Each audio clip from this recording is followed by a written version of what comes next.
กราบสบายดีหมู่เพื่อนชาว YouTube ทั้งหลายมื้อนี้มาพบกับข้าพเจ้ากับ2เควินอีกเช่นเคยเนาะมื้อนี้ข้าพเจ้าจะมาแนะนำวิธีสมัครแพ็กเกจกับแอป M-Money X เนาะก่อนจะไปรับชมคลิปก็ฝากกดติดตามกดไลค์กดแชร์เพื่อเป็นกำลังใจให้ได้เฮ็ดคลิปต่อๆไปเลยเนาะก่อนอื่นหมดก็เข้าไปที่แอปเลยเนาะแอป M-Money X พอเข้ามาหน้านี้มันจะให้ป้อนรหัสที่เราตั้ง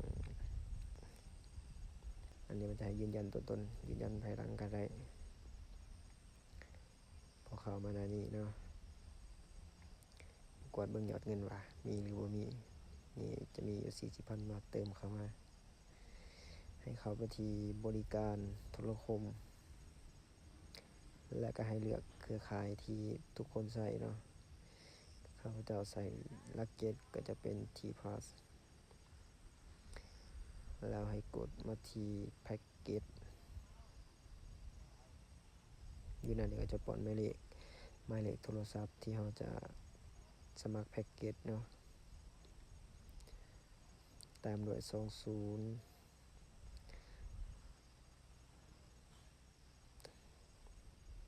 แล้วก็ให้กดถัดไปเนาะ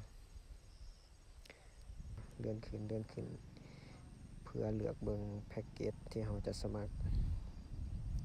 จะเป็นรายแพ็กเกจเนาะ10 วัน1 วันหรือ3 วัน7 วันก็มี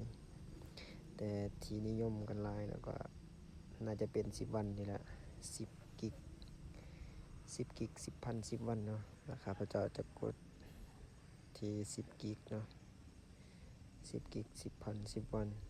แล้วกดยืนยันพอกดยืนยันแล้วมันก็จะ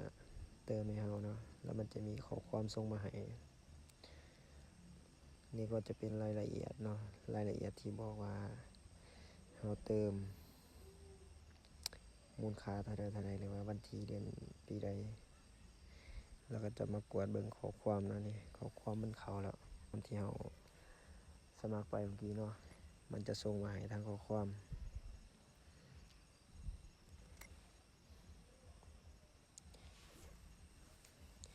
แล้วคลิปนี้ก็จะจบเพียงเท่านี้เนาะถ้าหากว่าคลิปนี้เป็นประโยชน์